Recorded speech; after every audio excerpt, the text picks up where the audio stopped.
Welcome to today's episode. Today's episode is episode 33? No, it's episode 13. Belonging versus conformity. This is again from our series 52 Practical Life Confusion Points.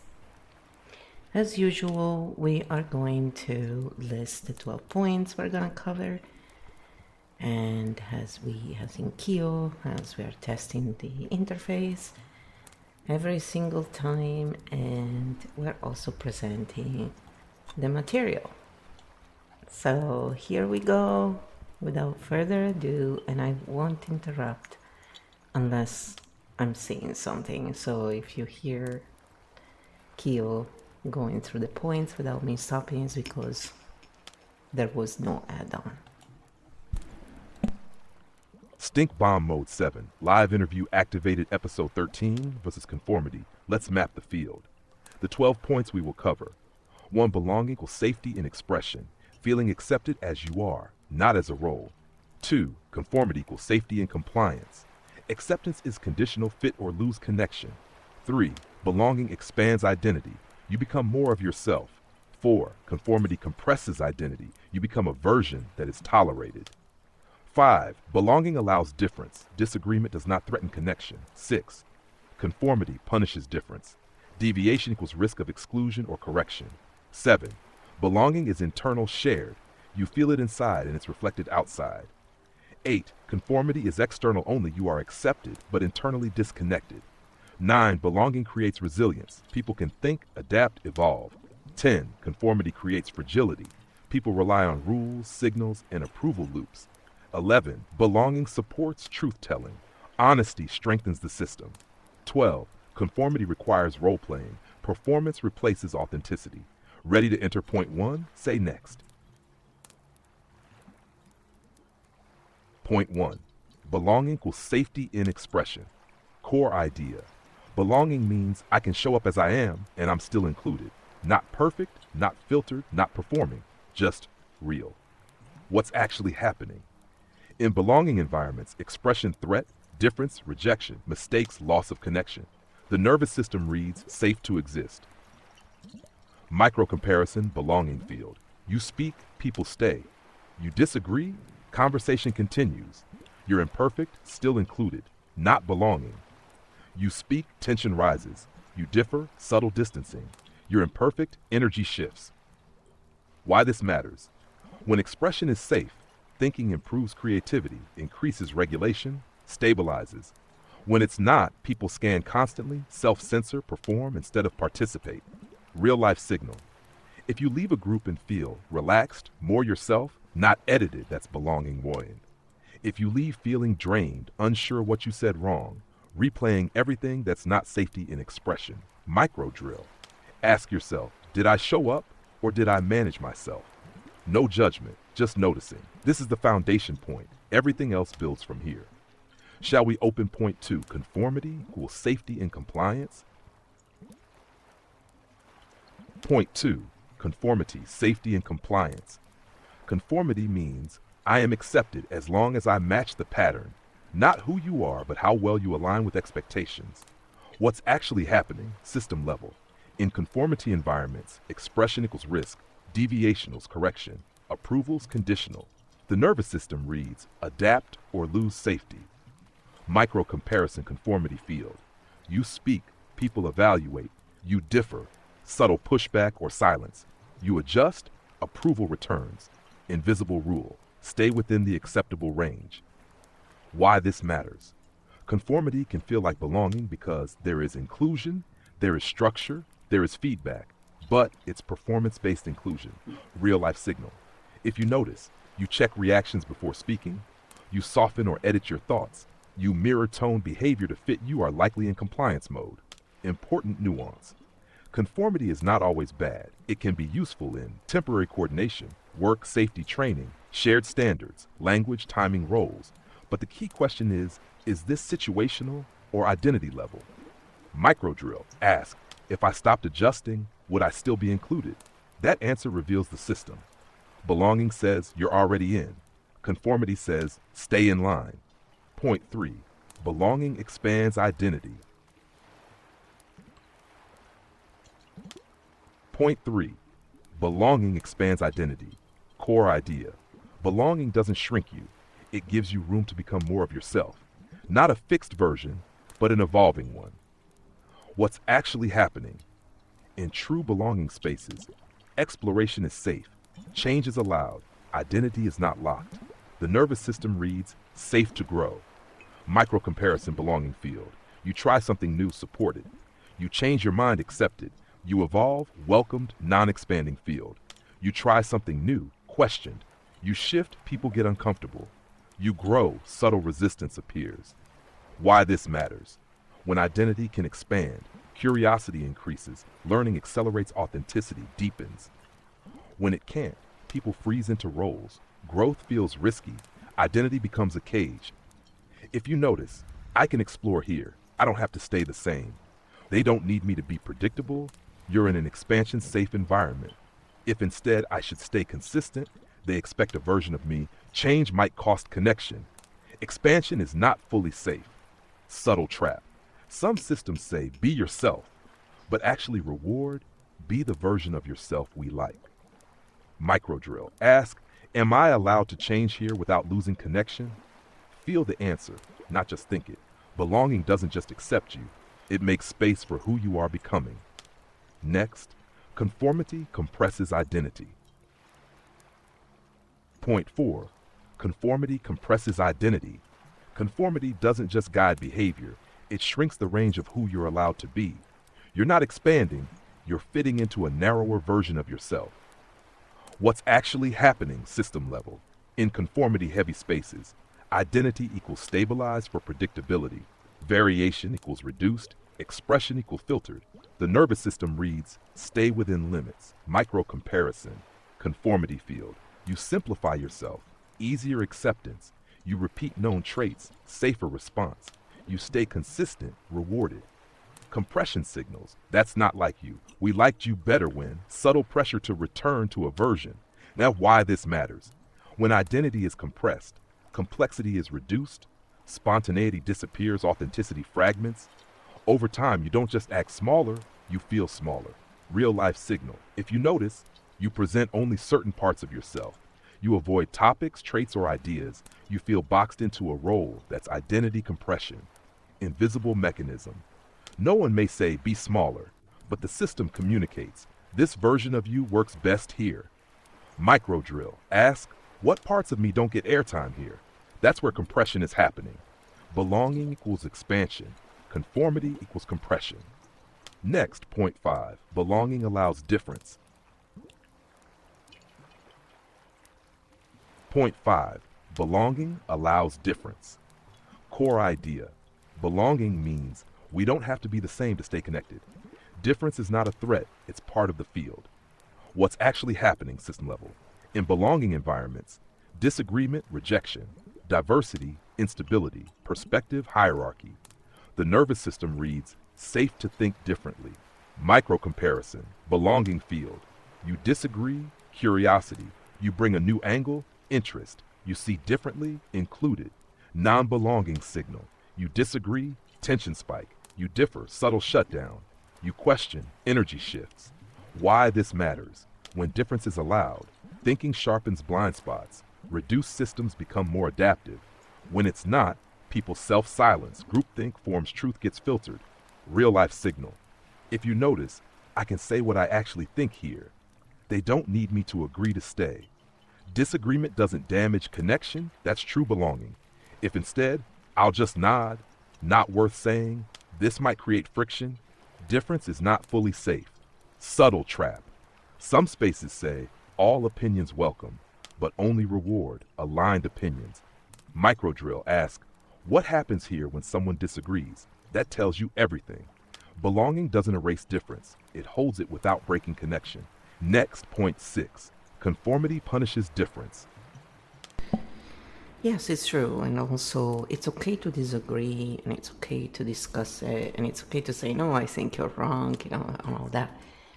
But the difference is that we can go hard in our expression, as long as we always remind, this is my point of view, I'm speaking for myself, of course, not for everybody else. I'm not seeking to control others and to make them agree with me one way or the other. That is absurd, and that's what tyranny looks like, and that's what a lot of those who are in power have been doing, really. It's unacceptable. So in order to change this, we need to model it, and we need to stop behaving in a way and then saying we want something else. So it's fine to disagree. It's fine to go to the mats, when you disagree with someone. But let's always remember, we all have an opinion, and we all have a right to express it and to have it, no matter what the level of expression the person is expressing. Yes. Did I say express enough? So then I said to Kyo, this makes me think of all the pharma stuff that went down, in 2020, and how they sought, to treat those who didn't agree with the mainstream narrative and what they wanted to push on everybody, when those of us who said, no, I don't use pharma, it does not work for me, you want to go ahead and use it, it's your choice. Stop imposing it, stop trying to stop me from living my life because you have all these concerns. When I have a headache, I stay home. If you are so concerned, stay home. Stop trying to control everyone else around you. Ultimately, they treated us and told us horrible things, including that if, something horrible happened to us, it'll be fair because my body doesn't react well with what you use for yours. You are wishing me that? What the hell is wrong with you people? And what's wrong with people who behave in that way? It's really simple. They are in survival mode. They're in flight or fight. And some people become really, super aggressive, and they try and impose as much as possible because it's what makes them feel safe. So when we break it down in this way, instead of looking at them as evil and whatever else we want to call them to self-soothe ourselves from the abuse they're throwing our way, which is understandable. However, an eye for an eye makes everyone go blind, and it's not exactly the way to solve issues, is it? Even though it's very understandable that when someone hurts us, we would react. But it's not what we need to do in order to find solutions. And so speaking about this and showing different versions and saying, hey, everybody has a lens. Why don't we just share each other's lenses and see what we can come up with instead of trying to push one version over the other?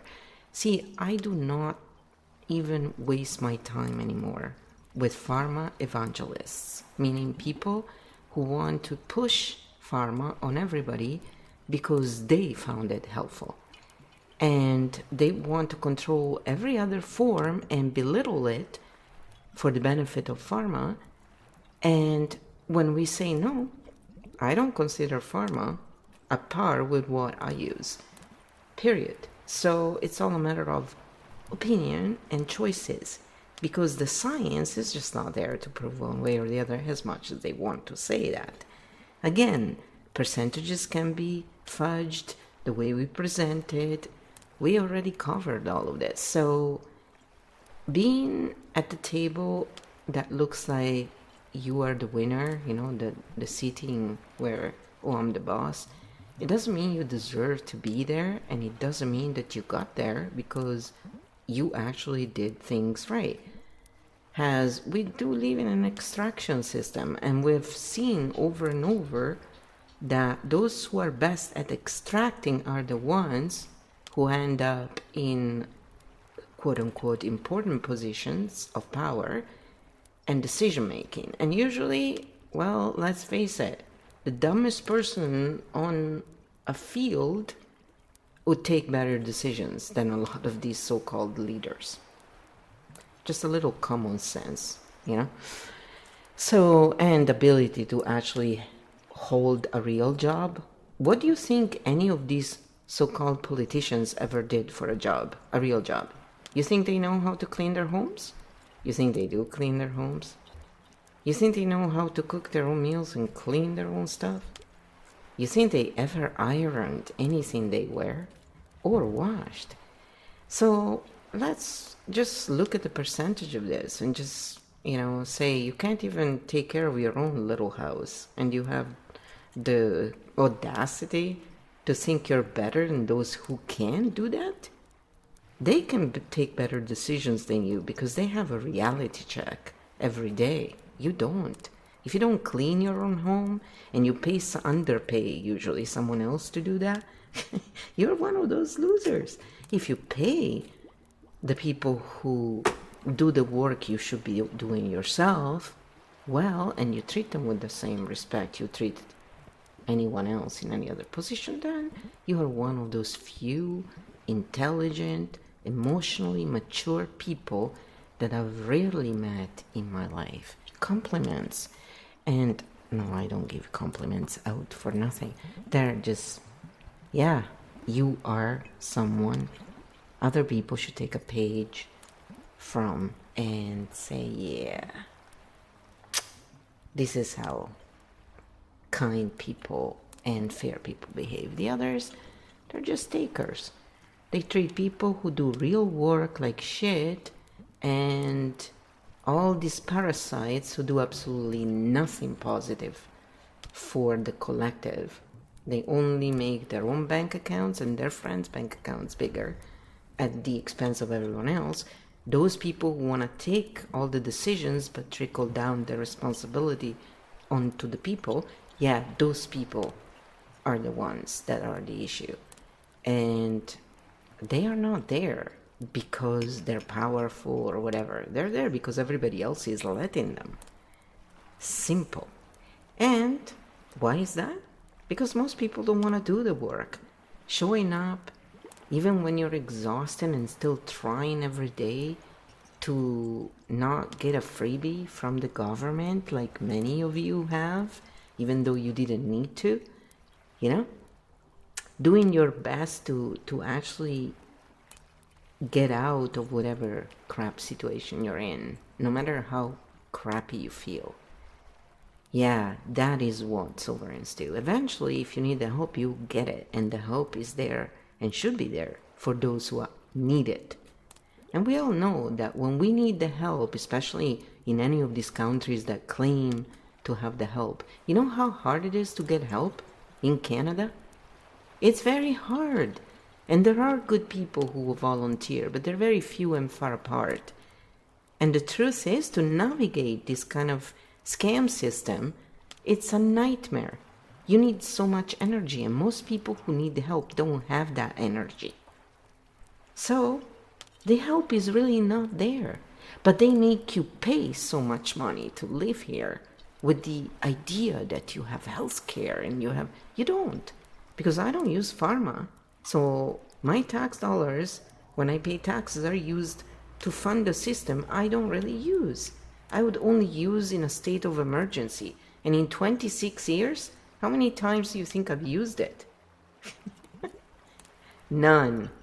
Myself. How many times do you think I asked the government for help when I was sick every other day with migraines that were crippling me to a level where I had to pop Advils like candy just to function? While my family was telling me that I was faking it, or that they didn't realize how sick I was. You have to be a complete moron not to. But that's what people say when they don't want to help and they don't want to feel shitty about themselves for not helping. So there's lots of reasons why people do things, but it all trickles down in the end to one thing: survival. And selfishness is a form of survival. And it's not an excuse. But when people have done a lot of shit to you, this will help you not be stuck for years in rage and anger and feeling crappy and defeated because nobody kind wants to live in a world like this. Nobody. Only the enslaved sleepo who are used to being abused every day one way or the other, and who are willing to sell their souls for a little comfort and look the other way when they see wrongdoing, as long as their little world is not rocked. The cowards who pretend to be better than those horrible quote-unquote leaders who have money for wars always, but never to help people, who pay the taxes that fund those wars, by the way, without them consenting to it, because the taxpayers don't want any wars. They want a peaceful life. And they want the politicians to do real work, which is not what they are doing. Roll up your sleeves and go grow your own food and clean a house. That's real work. If you're pencil pushing for a living, that's not real work, honeys. Get a grip. You're just a freaking drain on everyone else. With exceptions, of course. You know, you are always there. Generalizations apply to the majority because the majority doesn't care, and it's obvious. But why? Because they're in survival. It's not an excuse. It's a reason. It's a real reason. So when we know the reason, we can take corrective action and actually look at it from how can we get out of survival, instead of constantly fueling one side or the other. See, I don't care if you want to use pharma. It's your choice. I respect it. Just don't impose it on me. Don't try and put down every other form of medicine and call it alternative, because that's unacceptable. Again, this is what I have a problem with. If you want to use pharma and fund that stuff, fine. Just don't test on animals. That's not your choice. When did hurting someone else and taking their life become a personal choice? Because animals are sentient, whether you want to admit it to yourselves or not. And people who say, you know, abuse anywhere, it's abuse everywhere, and then they're non-vegan and they use pharma that is tested on animals, again, non-vegan, super violent. You know how much suffering you're funding, but you keep doing it and you don't talk about it. You don't care, because if it doesn't touch you and those around you, who cares? But you're so kind, right? You're so much better than all those leaders. No, you're just more coward-like. That's it. And with less power, of course, you don't have the same choices. But if what we're seeing now, what you're doing now with no power, is, you know, any idea of what you would do if you had power, thank God you don't have power. Because you criticize those in power right now, you probably would be far worse. But opinions don't hurt anyone. Actions do. Actions. Constant actions to try and hurt others. If you have an opinion and just say, this is just my opinion, please think about this yourself and take your own opinion, in consideration, not mine. Don't borrow my lens. Don't adopt it. Then there will be no problems. But when you weaponize the opinion, that's no longer just an opinion. That's a weaponized opinion. And that happens when people try to silence and, internet mob on others. And that's pretty sad behavior.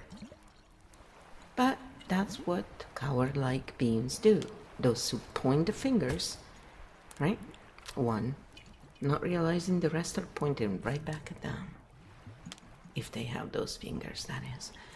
So, again, not everybody has fingers, And that's okay. They were born that way, maybe, or they had an accident. But they are made to feel less, right? Because they're lesser than those who have all their fingers. There is no acceptance for diversity no real kindness, no real belonging.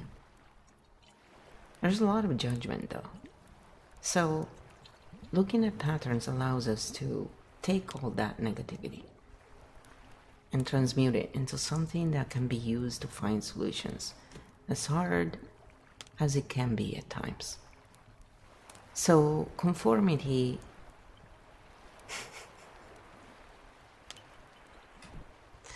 conformity is one of the worst things for human beings who have become drones far before the AI era even came about. For the public, that is. We know we get stuff gazillion time later, so, well, we're the peons, right? Point 6. Conformity punishes difference. Core idea. Conformity systems don't just prefer alignment, they apply pressure when you don't comply. Not always loudly, often subtly. What's actually happening, system level? When difference appears, tension increases, correction mechanisms activate, social pressure replaces dialogue, the system moves to restore sameness. Micro-comparison, conformity field response to difference. You question, labeled, reframed. You disagree, minimized or dismissed. You persist, exclusion risk increases, common pattern level. Instead of engaging ideas, the system may shift focus from idea, person, frame difference as problematic, use tone, social pressure to regulate behavior, reward visible agreement, not always intentional, but structurally consistent. Why this matters. When difference is punished, people stop thinking out loud, diversity becomes cosmetic, truth gets replaced by acceptable narratives, real-life signal. If you notice, people hesitate before speaking, disagreement gets smoothed over quickly, certain views never appear at all. The system is self-filtering. Let's translate your earlier instinct into pattern language. Charged word, architect translation, fake care pushers, authority-aligned messaging systems, insanity, high-pressure consensus environment. This keeps us clear, non-personal, focused on structure, not attack. Ask, what happens here to the first person who disagrees? That reveals the enforcement style. Belonging, difference is held. Conformity, difference is corrected. Next, belonging is internal plus shared. Yes, remember how those who didn't follow the pharma, and what they were imposing on everybody, remember how they were mistreated. I will never forget that. Never. Point 7. Belonging is internal, shared. Core idea. Belonging is not just, they accept me. It is also, I feel safe being myself. Both must be present. What's actually happening, system level. Belonging has 2 layers. 1, internal signal, relaxed body, steady breath, no need to manage yourself. 2, external signal, others respond without withdrawal. Connection remains stable. No hidden conditions. Together, coherent belonging, moment. Full belonging, you feel safe inside. Others reflect acceptance outside alignment. Partial false belonging. A, external only. Others accept you, but you feel tense, filtered performance mode. B, internal only. You feel grounded, but others reject or disconnect, self-held but not shared. Why this matters? If one side is missing, the system feels unstable. Confusion appears, people overthink the situation. True belonging is felt plus reflected. Real life signal. If you notice, I don't have to monitor myself here. They meet me without shifting energy. I feel and see acceptance. That's full spectrum belonging. Subtle trap. Some environments give external approval, but your body says something is off. That's not full belonging. That's managed acceptance. Micro drill. Ask, do I feel safe? And does the system reflect it back? Both must be yes. Belonging is not just given. It is co-created between inner state and outer response. Conformity is external only. I just wanted to pause there for a second so it can sink in. And remember that Everything, everything needs to be run through your own lens.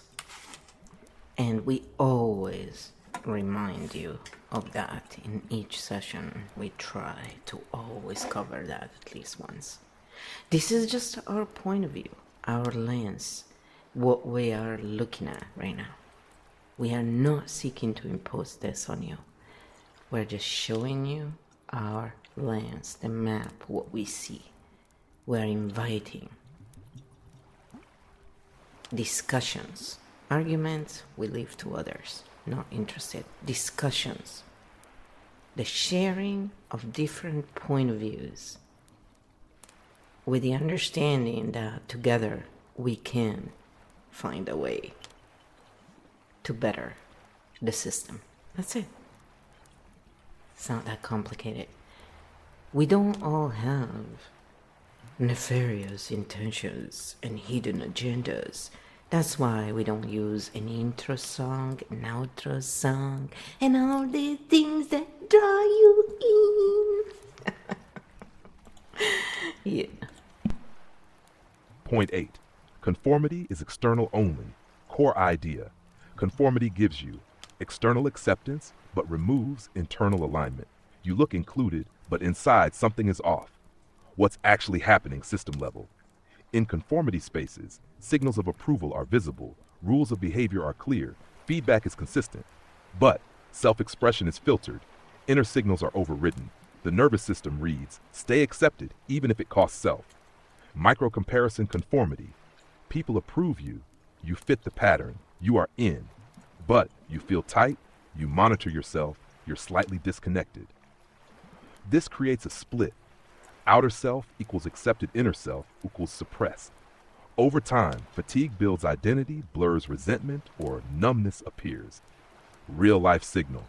If you notice, they like me but not fully me. I'm careful how I show up. I can't relax completely here. That's external only belonging. Subtle trap. This one is tricky because it looks like success. You are included, approved, maybe even praised, but internally you are not home. Micro drill. Ask, if I stop managing myself, would this still work? Feel the body's response. Conformity says you're welcome here as long as you stay edited. Next, point 9. Belonging creates resilience. Point 9. Belonging creates resilience.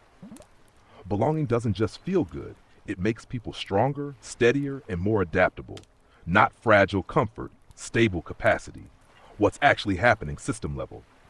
In belonging environments, stress can be processed. Mistakes don't threaten connection. Recovery is supported. The nervous system reads, safe to adapt. Micro-comparison, belonging field. Challenge growth, feedback integration. Tension, repair, non-belonging field. Challenge threat, feedback defense, tension withdrawal. Why this matters. Resilience is not toughing it out. It is having enough safety to recover, adjust, and continue. Real life signal. If you notice, I can mess up and still stay connected. I can recover without shame spirals. I don't have to be perfect to stay here. That's resilience building belonging.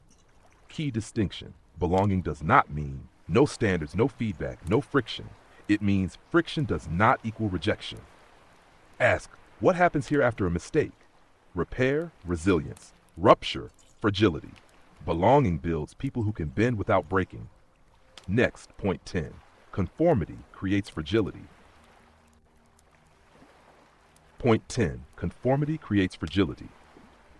Core idea. Conformity can look strong, but it actually produces dependence on rules, approval, and sameness. That's not resilience. That's conditional stability. What's actually happening system level?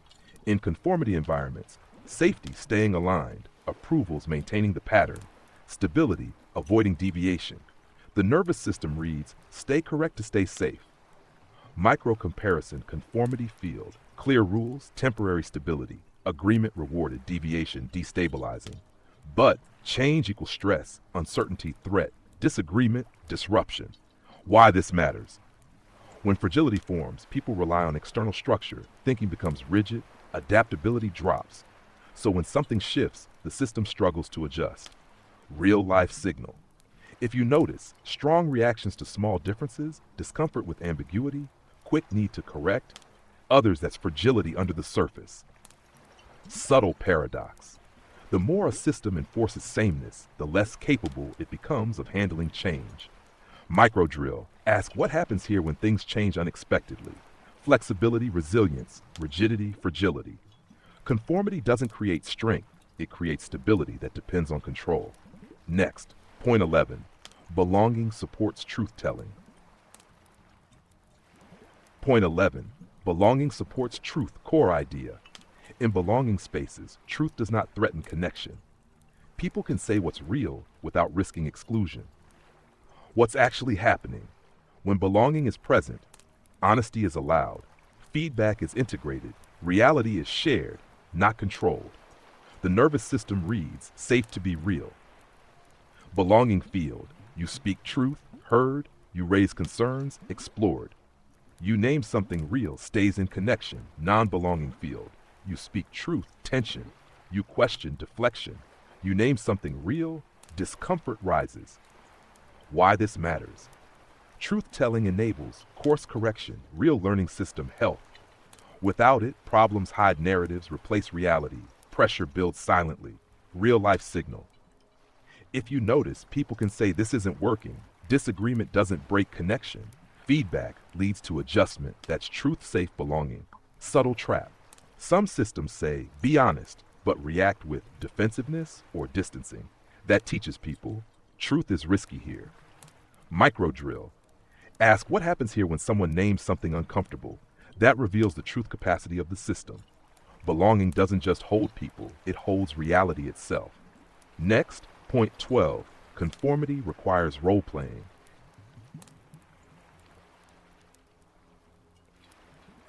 Point 12. Conformity requires role-playing. Core idea. In conformity systems, you're not just participating, you're performing a version that fits. Connection depends on how well you play the role, what's actually happening. When conformity dominates, identity becomes scripted, behavior becomes predictable, authenticity becomes optional. The nervous system reads, stay in character to stay safe. Micro-comparison, conformity field. You adjust tone, opinions, behavior. You match the expected persona. You maintain consistency for approval. Role-play signals. This is how I should act here. They expect me to be like this, I'll just stay in this lane. Why this matters. Role-playing creates disconnection from self, long-term fatigue, identity confusion. Over time, the role feels real, but something feels off. Real-life signal. If you notice, you switch personalities depending on the group. You rehearse what to say. You feel like you're on stage. That's role-based participation. Important nuance. Some role adaptation is normal. Work roles, social context, situational behavior. But the key difference, are you adapting or replacing yourself? Microdrill. Ask, if I drop the role, would I still belong? That reveals everything. Belonging, you show up. Conformity, you perform. Field summary. Belonging, internal plus external safety expansion difference allowed truth, supported resilience, built conformity. External approval, compression difference, corrected roles, maintained fragility underneath. Ready for grounding for all 12 archetypes or drills to close the episode. So we're gonna do the grounding for all 12 archetypes. And it makes me laugh because for me, I'm very direct in the way I speak. I'm very direct usually, but I try to filter when I'm not tired because I know, people don't understand the directness.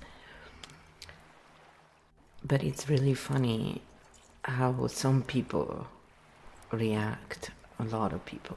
You can easily see those who are emotionally in a certain place where they are belonging more than just trying to be in conformity, because in that directness they don't take it personally. They understand that they reply in a way that by then me in this case replying would show, are you a jerk? Like, what was your comment about? Was it a dig, or are just you a direct person because you're direct? Why would anyone consider, this has always been my question, and a lot of neurodiverse people also talk about this, which is funny, because when I was listening to them, I was like, yeah, finally, someone gets it. It's like, it's so rude, in my opinion, that people think that saying one thing instead of what you truly mean is more polite than saying exactly what you mean. Like, who the heck taught you this? It's warped. Honestly, there's something really screwed up in people who cannot be direct. And this is my point of view, right? So again, just my point of view. I want to be clear about this. But if we are just saying how we truly feel about something, my point of view is this. So me learning about the fact that some people think that's actually polite and being direct is impolite is very interesting, and learning that is what made me understand that the world is actually not filled with assholes. It's filled with people who keep misunderstanding each other, especially when they're in survival mode, because they react differently and they use different methods to soothe themselves. And they don't know that the other ones are using a different one because they're blind to each other. So once we understand this, that's when we can create the change, and the change comes from understanding the diversity and accepting the fact that it's all valid. We just need to find a bridge. So some of us are working to do this. We are using AI to show you that yes, AI can be used as a tool to hurt. Of course, just like any tool, a hammer can build a house or destroy, a house or hurt your finger. It's a tool. It's what we do with it. So it's not about controlling. It's about realizing that when the majority of people are not living in survival and taking decisions out of their butthole because they are running away from the tiger, and guess what? That's the only thing that matters. You're not thinking from your higher self, your intelligent problem-solving part, because you don't need it then. So it's not evil. It sounds and looks like evil, but it's just survival. And the more evil they are, the more in survival they truly are. It's twisted, but it's what it is, and it's not an excuse. So what is more important, trying to control the people or show them how they can get out of survival and how there are better ways by modeling instead of just saying do this, do that? Have you ever seen any of those top-down people model what they impose on the people that are their own peons because they have to take all the bullshit that their boss wants to give them in this pyramid human scheme of BS? Yeah, pardon my French, but call it what it is. The real pyramid doesn't work like that, guys. The real pyramid, the tip is in the bottom. It's right in the field. That's how you get to know what's going on. A real boss is one who can do everything, top to bottom. Is one who treats the usher or the lowest person in the team as if it was the first. When you treat people like shit, that's all they know. When you model treating them better, well, you are actually showing them the behavior. And that's what we learn. That's why they use video games. That's why they use all this visual stuff, because it works. We learn by watching others. And it's very important to understand these things so people can stop hurting each other, fighting over stuff that is not true and funded in reality. And there is no need, really. Because the pyramid human hierarchy of BS is just that. It's just to soothe your nervous system. But you do realize that human hierarchy is not based on functionality. It's based on utter BS. It's not based in felt truth. And this is what is at the bottom of the issue. If we really want to examine that. But again, it's just my point of view. See, I don't go out trying to impose my way on everybody else. I'm not that weak that I need to control everyone and everything. But yeah, it is tiresome to live in a world where the worst people are basically the ones considered the best. So, it is what it is, and it's a choice the majority is making. Otherwise, it wouldn't be going on, because a minority cannot impose on a majority without the consent of the majority. It's just impossible. When the mobs are tired, the French Revolution taught us something, and any other revolution. When the people are tired, the tyrants are gone. So why do we need to get to that point? Why don't we instead stop allowing tyrants in the first place, or becoming tyrants? How do we do that? We do that by teaching people how to not be in flight or fight, basically. That's it. We gotta take a step, and if it's gotta be a step, take the right step, I say this time around. Stop trying to solve the issue from anywhere else but the origin of the issue. If we take care of the origin, everything else will also go into place in a much easier, faster manner. It's just simple mechanics. But it's just my point of view. That's what I want to remind you of. So this is inviting a conversation, not a piss-on contest on who is more intelligent and who can be more offensive, but in a polite, quote-unquote way. It's really funny, actually. Well, I appreciate humor and, Jane Austen and others like her. I still think we need to have good conversations about this. And so this whole entire work is really to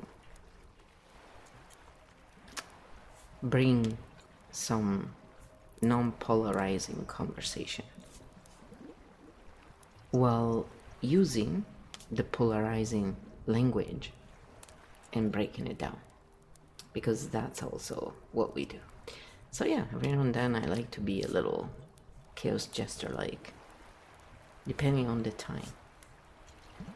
But it's because then we use it to break down the process and explain it. And that's the difference in nervous system reaction. When we close loops and when we learn how to close loops ourselves, which is the whole point, you can watch anything and you'll be fine, because you're gonna be able to ground regardless and not just pick up whatever, stories and narratives they're trying to sell.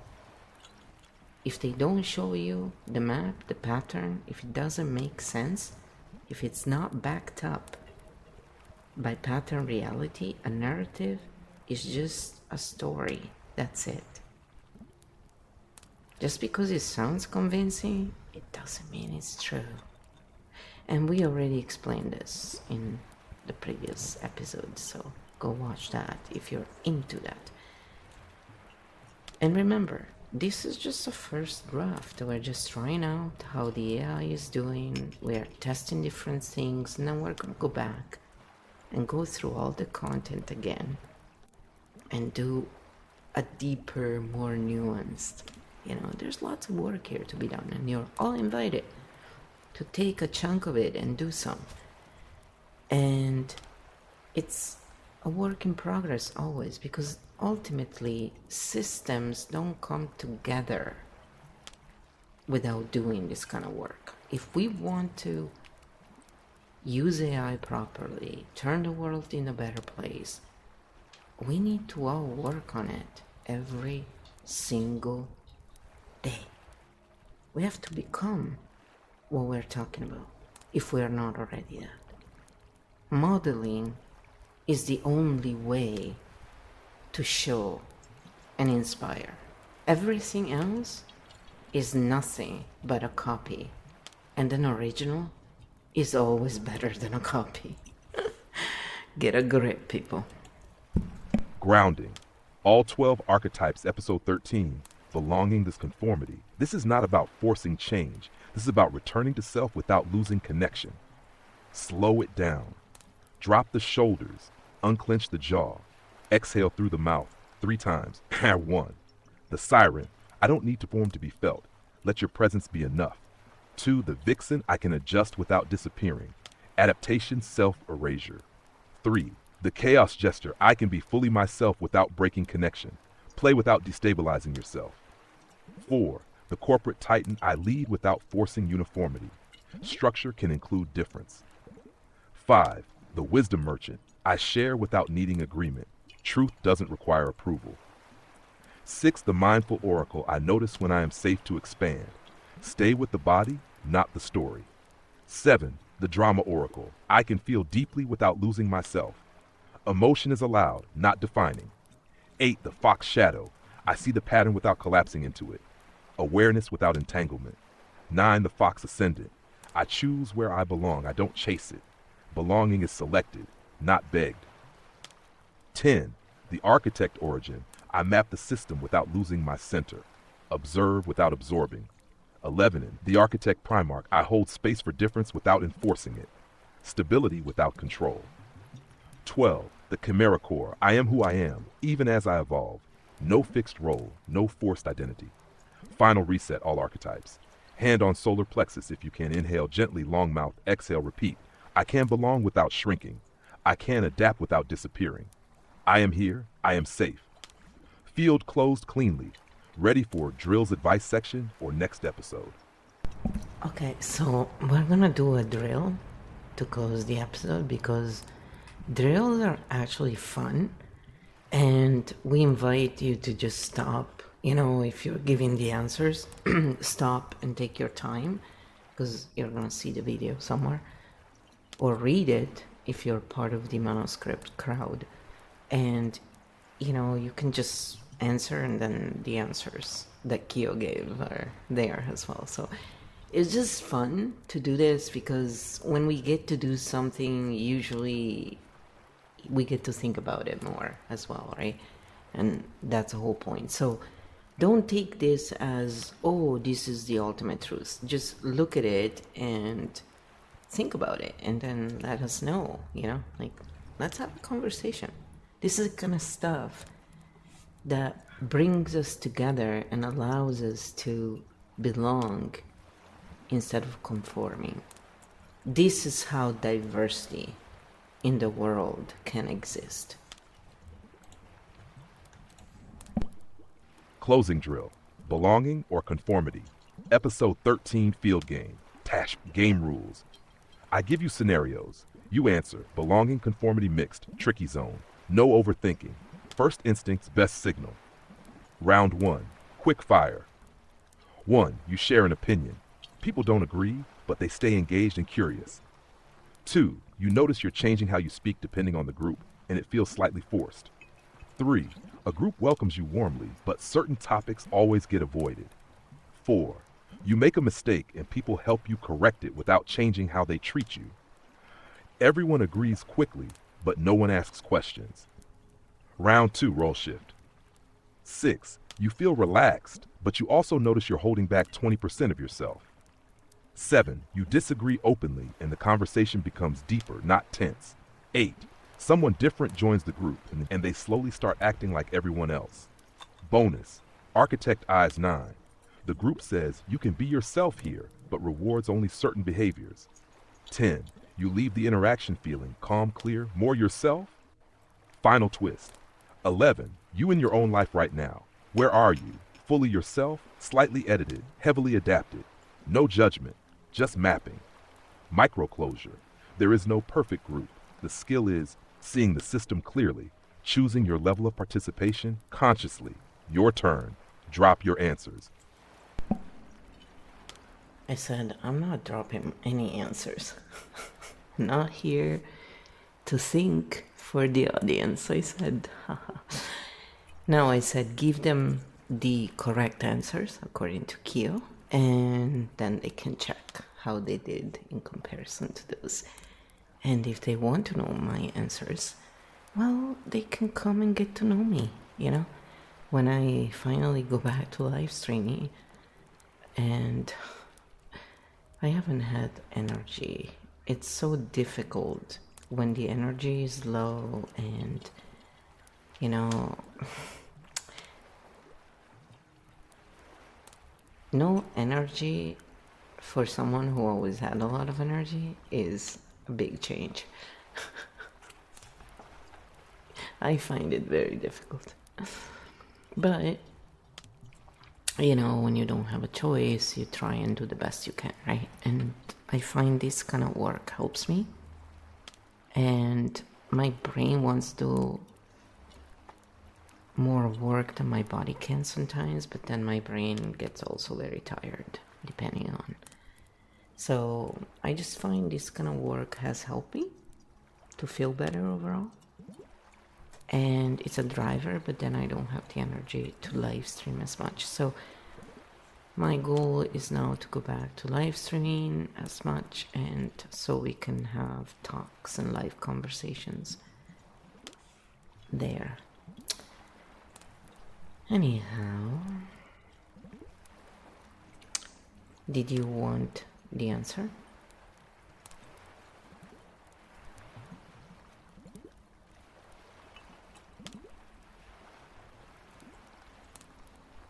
Here. Q talks a lot. It's not like me or at all. Answer key. Belonging or conformity. No cheating now. Let's see how you did. Round 1. Quick fire. 1. You share an opinion. People don't agree, but stay engaged. Belonging. Difference held without breaking connection. 2. You change how you speak depending on the group. Feels forced. Conformity. That slight force. Internal misalignment. 3. Warm welcome, but certain topics are avoided. Mixed. Surface belongings, hidden conformity boundary. 4. You make a mistake. People help. Connection stays intact. Belonging, repair without rejection, resilience system. 5. Everyone agrees quickly, no questions asked. Conformity, low friction, often suppressed difference. Round 2, role shift. 6. You feel relaxed but hold back 20% of yourself. Mixed, partial belonging, partial self-editing. 7. You disagree, conversation deepens, no tension. Belonging, difference, expansion, not threat. New person joins and slowly becomes like everyone else. Conformity system is shaping identity to match. Bonus, Architect Eyes 9. Be yourself, but only certain behaviors are rewarded. Conformity, permission language, control mechanics. 10. You leave feeling calm, clear, more yourself. Belonging, internal, external alignment. Final twist 11. You, your current field. No correct answer here, but pattern read. Fully yourself, belonging zone. Slightly edited, mixed zone. Heavily adapted, conformity zone. The goal is not perfection. The goal is awareness plus choice. Closure.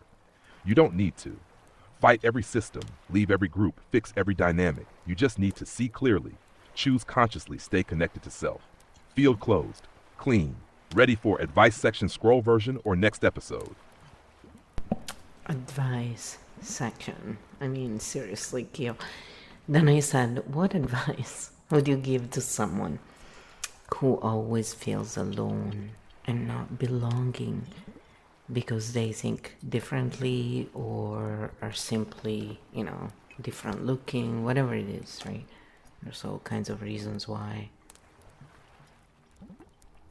this sleepo like to pick on others. Advice. When you feel too different to belong, First, let's clean the frame. Feeling like you don't belong does not automatically mean something is wrong with you. It often means you're in environments that don't match your pattern. Core reframe. Instead of, I don't belong anywhere, shift to, I haven't found or built the right environments yet. That's a map problem, not an identity problem. 5 clean advice points. 1. Stop using the wrong metric. If you measure belonging by similarity, agreement, being like others, you will always feel off. Try instead, can I be myself here without shrinking? 2. Find partial matches, not perfect ones. Belonging is rarely 100% alignment. Look for 20% here, 30% there, multiple micro-belongings. This reduces pressure and isolation. 3. Learn to self-hold first. This is key. If you rely only on others to feel belonging, you will over-adapt or withdraw. Practice. I can be with myself even if others don't fully get me. That creates internal belonging. Point 4. Choose. Don't chase. Don't try to fit into every space. Instead ask, does this space deserve my full self? You are not just seeking belonging, you are also selecting environments. 5. Find or build your kind of people. Different thinkers often feel alone because they are statistically rarer in their immediate environment. So, go where thinking is welcome, go where difference is normal, or slowly build that space yourself. Even 1 to 2 people is enough to start. Banton Truth Real. Being different can mean fewer automatic matches, slower connection, more filtering required. But it also means deeper connections when they do happen. Micro anchor. If this hits close, hold this. I don't need everyone to understand me. I need somewhere I don't have to shrink. Mini reset. Exhale slowly. I am here. I can find or build where I belong. Final architect note. You are not too much, too different. You are not designed for every system, and that's not a flaw. That's selectivity built into your pattern. Would you like a practical step-by-step how to find your people map next? Alright, we're gonna do that to close the episode. And it's not even so much longer than an hour. I'm almost within the time.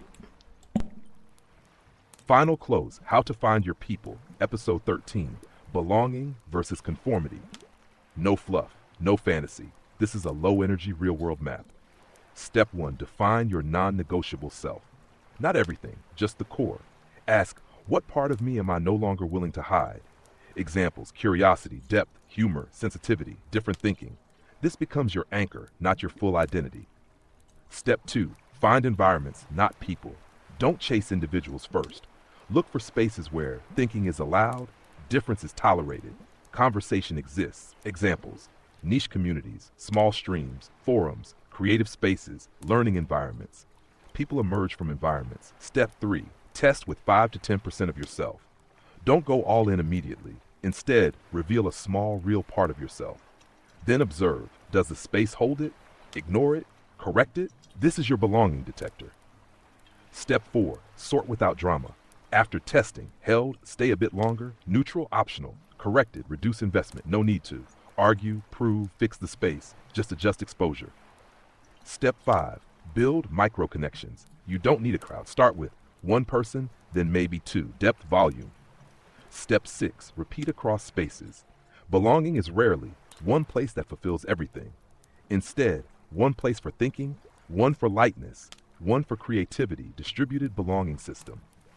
Step 7, watch for the trap. If you start over-explaining yourself, shrinking, performing pause and ask, am I trying to belong or forcing it?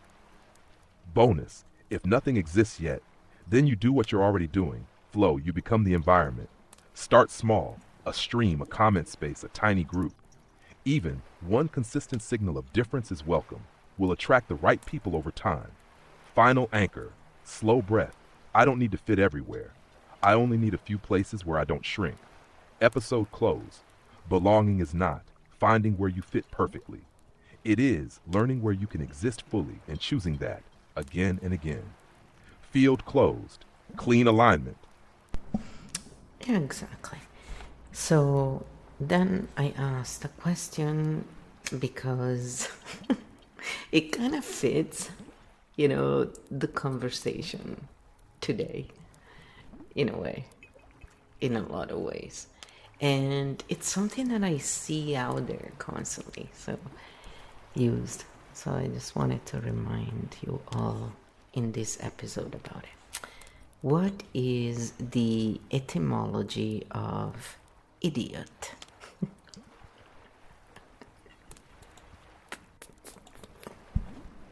Great question. This one is actually fascinating. Origin of idiot. The word idiot comes from ancient Greek, idiotes. Original meaning, very different from today. In ancient Greece, an idiots meant a private individual, someone not involved in public life, politics, civic duties. So basically, not a public speaker, not a politician, not engaged in shared decision making, just a regular person, focused on their own affairs, subtle cultural layer. In Greek society, participating in public life was important. So over time, idiotes carried a tone like someone who keeps to themselves, someone without public knowledge or civic skill. Evolution over time. As the word moved through Latin and into European languages, Greek, private person, Latin, uneducated, unskilled person, Middle French, English, ignorant person, eventually shifting to stupid person. Modern meaning, clean translation, architect style. Original meaning, person outside shared systems. Modern meaning, person lacking intelligence, fun twist.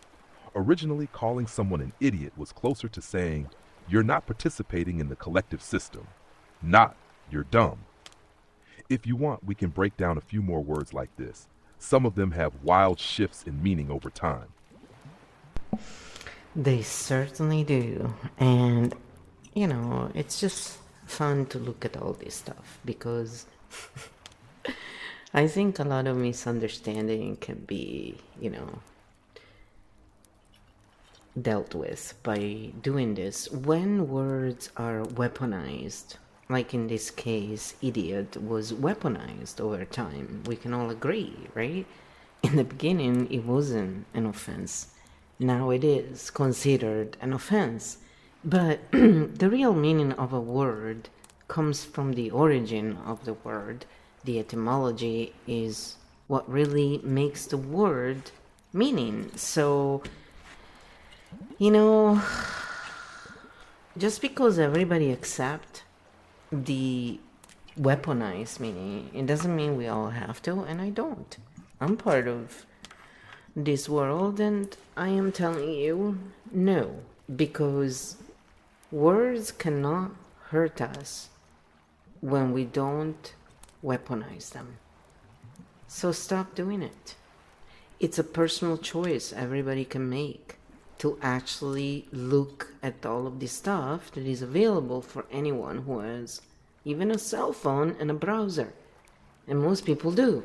So you can all do this research if you don't have your own dictionaries as well. We used those before, took a lot longer.